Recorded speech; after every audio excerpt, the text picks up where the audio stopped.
ہمیں اس کی عظمت کا، اس کی اہمیت کا اندازہ نہیں ہے، اس لیے ہم غفلت میں راتیں گزار دیا کرتے ہیں۔ لیلۃ القدر خیر من الف شہر۔ لیلۃ القدر، قدر کے معنی کیا ہے؟ قدر ایک تو اس کا مطلب یہ ہے، یہ قدر والی، عظمت والی، شرافت والی، تقدس والی رات ہے۔ ایک اس کا مطلب یہ ہے لیلۃ القدر تقدیر کے فیصلے ہوتے ہیں اس رات میں، اس لیے اسے لیلۃ القدر کہا جاتا ہے۔ فیہا یفرق کل امر حکیم، اس رات میں پورے سال اسے کیا روزی ملے گی، اس کا کاروبار ترقی کرے گا، اسے لاس ہوگا، اسے نقصان ہو جائے گا، کسے صحت ملے گی، کسے بیماری ملے گی، کسے شفا ملے گی، کسے عزت ملے گی، کسے ذلت ملے گی، کسے تخت و تاج پر بٹھایا جائے گا، کسے پستی کے غار میں ڈالا جائے گا، سب کچھ لکھا جاتا ہے۔ لکھا تو لوح محفوظ میں پہلے سے ہے، لیکن یہ لسٹ حوالے ہوتی ہے فرشتوں کے اس رات میں۔ ایسا بھی ہوتا ہے ایک بندہ ہنس رہا ہے، مستی کر رہا ہے، مگن ہے، اترا رہا ہے، لیکن فرشتوں کے حوالے جو لسٹ ہوئی اس میں یہ لکھا ہوا ہے کہ اسے فلاں دن موت کے گھاٹ اتارنا ہے۔ ایک آدمی ظلم کر رہا ہے، جبر و تشدد کر رہا ہے، اپنی طاقت پر اکڑ رہا ہے، فرشتوں کے حوالے ہو گیا، اس کا ظلم خاک میں مل جائے گا۔ ایک آدمی کو اپنی دولت پر بہت ناز ہے، فرشتوں کے حوالے ہو گیا، اس کی دولت بھی ختم ہو جائے گی۔ یہ غفلت والی رات نہیں، اس میں فیصلے ہوتے ہیں عزت کے، ذلت کے، مال و دولت کے، صحت کے، راحت کے، تکلیف کے۔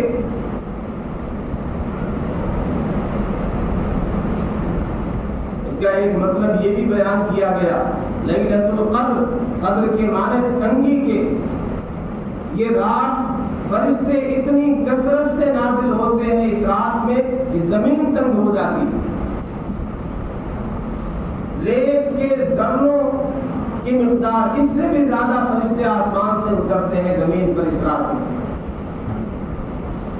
اللہ یبسط الرزق لمن یشاء ویقدر، اللہ جس کے لیے چاہتا ہے رزق کو کشادہ کرتا ہے، جس کے لیے چاہتا ہے کم کر دیتا ہے۔ تو یقدر اس کے معنی تنگ کرنا۔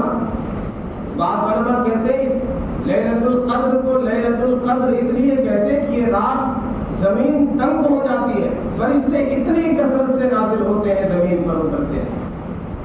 یہ سارے معانی اس کے اندر جمع ہیں۔ یہ فضیلت والی رات بھی ہے، قدر والی رات بھی ہے، اس میں فیصلے تقدیر کے ہوتے ہیں، اور یہ رات زمین فرشتوں کے کثرت نزول کی وجہ سے تنگ ہو جاتی ہے۔ تینوں معنی اس کے اندر موجود ہیں، تینوں باتیں۔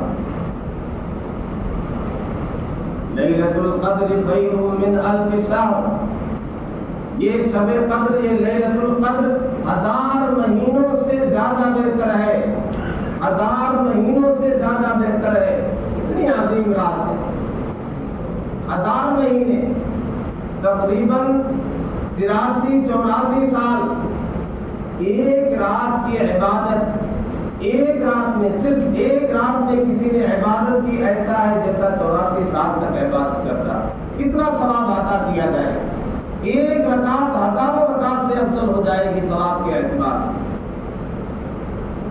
ایک سجدہ ہزاروں سجدوں سے افضل ہو جائے گا، ایک روپیہ صدقہ کرنا کروڑوں روپے جیسا ثواب رکھے گا، اخلاص کے ساتھ اگر صدقہ ہو۔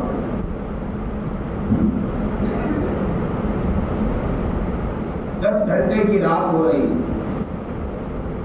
1000 مہینے سے افضل رات ہے۔ ایک گھنٹا اتنا افضل ہے، گویا 100 مہینے،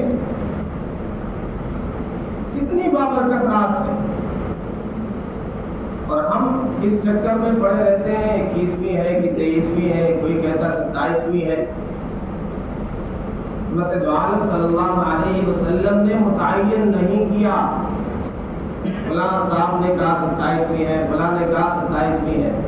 فلاں حضرت نے کہا یہ رات ہے، سب سے بڑے حضرت نے رحمت دو عالم صلی اللہ علیہ وسلم نے متعین نہیں کیا 27ویں رات کو. آپ نے ارشاد فرمایا تحروا لیلۃ القدر فی العشر الاواخر فی الوتر من رمضان. رمضان کے آخری عشرے کی طاق راتوں میں تلاش کرو، متعین نہیں 27ویں. کوئی حضرت متعین نہیں کر سکتے جب پیارے آقا صلی اللہ علیہ وسلم نے متعین نہیں کیا.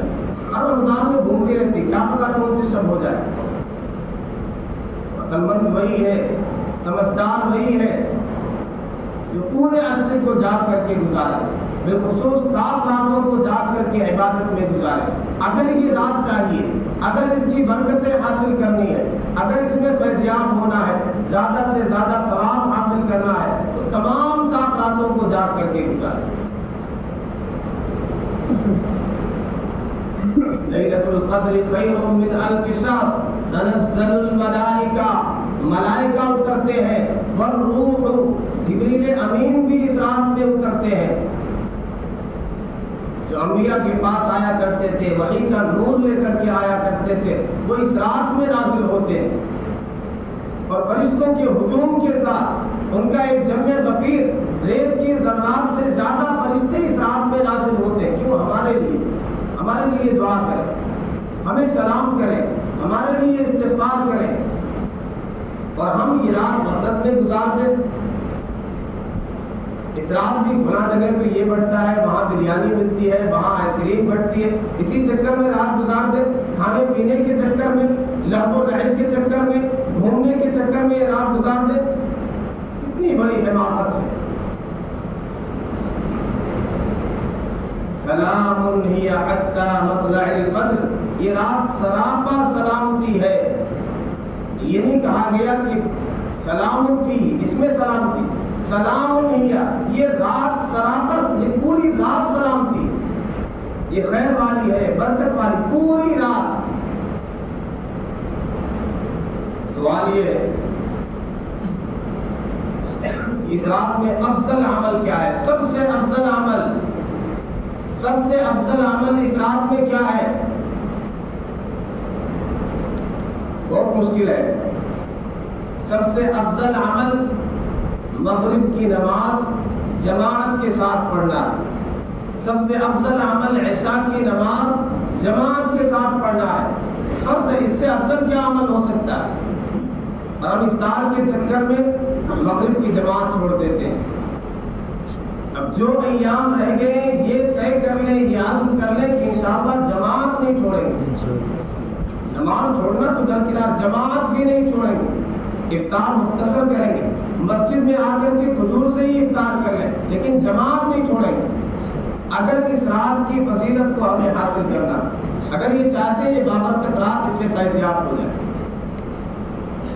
اس کے بعد سب سے افضل عمل اس رات میں کرنے کا اور مستقل کرنے کا کیا ہے؟ صدقہ ہے، تلاوت ہے. بہت افضل اعمال دل ہے، القلب، ہمارا دل. اللہ ہمارے جیب کو نہیں دیکھتا، اللہ ہمارے چہرے کو نہیں دیکھتا، اللہ ہماری داڑھی کو نہیں دیکھتا، اللہ ہماری پگڑی کو نہیں دیکھتا. ان اللہ لا ينظر الى صورکم ولا الى اجسادکم ولكن ينظر الى قلوبکم واعمالکم. اللہ دلوں کو دیکھتا ہے، اللہ اعمال دیکھتا ہے. ہمارا دل کیسا ہے؟ دل پاک صاف ہے، سینہ بے کینہ ہے، کسی کے حوالے سے حسد تو نہیں ہے، بغض تو نہیں ہے، کینہ کپٹ تو نہیں ہے. اگر اس دل میں کینہ ہے، اپنے بھائی کے حوالے سے بغض ہے، حسد ہے، دوری ہے، قطع تعلقی ہے، تو ہم دعا کریں اللہم انک عفو تحب العفو فاعف عنی. اللہ معاف کر دیجئے، آپ معافی کو پسند کرتے ہیں. تو معاف نہیں کر رہا اپنے بھائی کو. تم نے تو اپنی بہن سے تعلقات 20 سال سے توڑ کے رکھے ہیں. تو اپنے پڑوسی کو تکلیف پہنچاتا ہے، فلاں سے بولتا، والدین کا نافرمان ہے. اللہم انک عفو تحب العفو فاعف عنی. کہاں سے معاف کرے گا؟ والدین کا نافرمان کیسے معافی ہو جائے گی؟ ایک خاتون کا تذکرہ کیا گیا ہے، تقوم اللیل، رات بھر قیام کرتی ہے، تصوم النہار، دن میں روزے رکھتی ہے، لیکن یؤذی بلسانہا جیرانہا، اپنی زبان سے اپنی پڑوسی کو تکلیف پہنچاتی ہے، فرمایا ہوا فی النار، یہ دوزخ میں ہو۔ رات بھر جاگ کر کے عبادت کرنا، نمازیں پڑھنا، دن میں روزے رکھنا، لیکن کیا عمل ہے؟ اپنی زبان سے پڑوسی کو تکلیف پہنچاتی ہے۔ رحمت دو عالم صلی اللہ علیہ وسلم نے فرمایا ہوا فی النار، یہ دوزخ میں جائے، یہ جنت ہی نہیں۔ دل ہمارا سیاہ ہو، دل میں کینہ ہو، حسد ہو، کسی کی ترقی کو دیکھ کر کے، کسی کے مال و دولت کو دیکھ کر کے، کسی کی عزت کو دیکھ کر کے کینہ ہے، حسد ہے، اس رات میں مغفرت نہیں ہوگی۔ سب سے بڑا عمل فرائض کے بعد دل کو پاک صاف کرنا ہے۔ اسی لیے رحمت دو عالم صلی اللہ علیہ وسلم نے ارشاد فرمایا التقوی ہا ہونا، تقوی یہاں ہے، اشار الی صدرہ، آپ نے یہاں اشارہ کیا۔ روزے کا مقصد یا ایھا الذین آمنوا کتب علیکم الصیام کما کتب علی الذین من قبلکم لعلکم تتقون۔ روزے کا مقصد تقوی، اس دولت سے مالا مال ہونا۔ اس رات کی فضیلت کو حاصل کرنا چاہتے ہیں، دل کو پاک صاف کر لیں۔ تعرض الاعمال الی اللہ یوم الاثنین و یوم الخمیس، اللہ کے یہاں اعمال پیش کیے جاتے ہیں دوشنبہ کو، جمعرات کو۔ فیغفر لکل مسلم لا یشرک باللہ، جو اللہ کے ساتھ شرک نہیں کرتا، ہر مسلم کو بخش دیا جاتا ہے، معاف کر دیا جاتا ہے۔ ہاں ایسے جو بندے جن کے دلوں میں آپس میں حسد ہے، کینہ ہے، بغض ہے، اللہ تعالیٰ ارشاد فرماتا ہے انذروا ہذین، ان کا معاملہ ابھی لٹکائے رکھو، انہیں روکے رکھو، انتظار کرو، حتی یصطلحا، جب تک کہ یہ دونوں صلح نہ کر لیں، ان کی مغفرت نہیں ہو، ان کی معافی نہیں۔ تو اس مبارک رات میں بھی اگر دل پاک صاف نہیں ہے، کینے سے پاک نہیں ہے، حسد سے پاک نہیں ہے، بغض سے پاک نہیں، اس رات میں بھی مغفرت نہیں ہو۔ افضل عمل دل کو پاک صاف کر لیں اگر اس رات کی فضیلت کو حاصل کرنا چاہتے ہیں۔ دنیا میں کوئی یہ کہے فلاں مارکیٹ ہے، وہاں ایک دن اپنی دکان لگا لیں، اپنا کاروبار وہاں کر لیں، ایک دن ایک رات کے کام کرنے کی وجہ سے، کاروبار کرنے کی وجہ سے، بزنس کرنے کی وجہ سے 1000 مہینوں سے زیادہ نفع مل جائے گا، کہ اتنا پتہ چل جائے سال بھر کی کمائی ہو جائے گی، اتنا نفع ملے گا۔ تو آدمی ساری ذمہ داریاں، ساری مشغولیاں سب کچھ چھوڑ کر کے وہاں پہنچے گا۔ نہیں، یہ نفع حاصل کرنا، یہ اسپلینڈڈ چانس، اسے مس نہیں کرنا، اسے کھونا نہیں، یہ سنہرا موقع اسے ضائع نہیں ہونے دینا۔ یہ رات ہمیں ملنے جو 1000 راتوں سے افضل ہے۔ ایسے احمق اور بیوقوف ہے اس رات کو غفلت میں گزار دیں، اس کی قدر نہ کریں۔ کسی مزدور سے کہہ دیا جائے کہ ایک رات میرے یہاں کام کرو، 1000 مہینے کی تمہیں تنخواہ دی جائے گی، یا 1 سال کی صرف تنخواہ دی جائے گی، ایک رات کی محنت پر 1 سال کی تنخواہ ملے گی۔ وہ کہے گا ایک رات کیا، پورے مہینے مجھ سے کام کرا لو، سال کی تنخواہ دیں گے۔ ہم یہ چاہتے ہیں 27ویں شب صرف لیں، صرف اسی رات میں جاگیں۔ اس لیے یہ طے کر لیں کہ جتنی راتیں رہ گئی ہیں انشاءاللہ تمام راتوں میں جاگیں گے۔ اور یہ جو افضل اعمال میں نے بتلائے یہ جو کریں گے، اس کے علاوہ کیا کرنا ہے؟ ہر رات کچھ نہ کچھ صدقہ کریں گے۔ جو رات شب قدر ہوگی ایسا ہوگا گویا کہ ہم نے 1000 مہینوں سے زیادہ صدقہ کیا، اس سے زیادہ ثواب حاصل کر لیا۔ ہر رات کچھ نہ کچھ تلاوت قرآن کریں گے۔ اس سورت سے پہلے اقرأ باسم ربک الذی خلق، سورہ علق ہے، کیا اشارہ ہے؟ آخر میں آیت کی کیا؟ واسجد واقترب، اس سے پہلے جمعے میں بیان ہوا، سجدہ کرو، رب کے قریب ہو جاؤ۔ اس رات میں، یہ رات تلاوت والی رات، انا انزلنا، اس سے پہلے اقرأ باسم ربک الذی خلق، تلاوت والی رات ہے، قرآن پڑھنے والی رات ہے، سجدے کرنے والی رات ہے، نوافل پڑھنے والی رات ہے۔ پھر عجیب بات ہے، اقرأ بسم ربک الذی میں کیا مضامین ہے؟ انسان کی تخلیق کا تذکرہ، خلق الانسان من علق۔ پھر یہ تذکرہ ہے کہ ایسے بھی لوگ ہیں جو اللہ کی عبادت سے روکتے ہیں، رأیت الذی ینہی عبدا اذا صلی۔ پھر آگے انا انزلنا، اس میں قرآن کا تذکرہ، پھر فرشتوں کا تذکرہ۔ فرشتے چاہتے ہیں آدمی سیدھے راستے پر چلے، اس کے لیے دعائیں کرتے ہیں۔ پھر قرآن یہ ہدایت کے لیے سامان ہمارے پاس آ گیا۔ یہ قرآن میں غور کریں، اس سے پہلے کی صورت میں کیا مضامین ہے، پھر اس صورت میں کیا مضامین ہے، کتنی بڑی دولت ہمیں عطا کی گئی۔ انسان کی تخلیق ہوئی، اسے راہ ہدایت دکھلائی گئی۔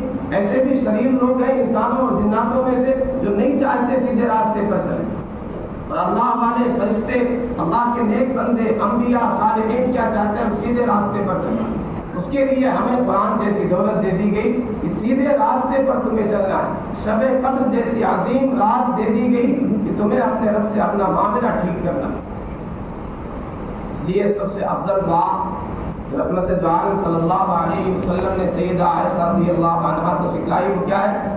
اگر یہ رات مل جائے تو کیا کرنا ہے؟ یہ دعا کرنا، اللہم انک عفو، اے اللہ بے شک آپ معاف کرنے والے، تحب العفو، معاف کرنے کو پسند فرماتے ہیں، فاعف عنی، لہذا مجھے معاف کر دی۔ اپنی معافی استغفار کریں، یا اللہ معاف کر دیجیے، یا اللہ معاف کر دیجیے۔ یہ وہ رات ہے جس میں تقدیر فیصلے ہوتے ہیں، لسٹ حوالے ہوتی ہے۔ اگر ہم نے غفلت میں گزار دی، پتہ نہیں کون سا ہمارے حق میں فیصلہ ہو جائے یا ہمارے خلاف فیصلہ ہو۔ یہ رات غفلت میں گزارنے کی رات نہیں ہے، لہو العلم میں گزارنے کی رات نہیں ہے، سو کر کے گزارنے کی رات نہیں ہے۔ شب قدر ہے، قدر والی رات ہے، اس لیے یہ طے کر لیں کہ انشاءاللہ جو راتیں رہ گئی ہیں اس میں زیادہ سے زیادہ عبادتیں کریں گے، خیر کے کام بڑھائیں گے، جاگ کر کے پوری رات انشاءاللہ جاگ کر کے گزاریں گے۔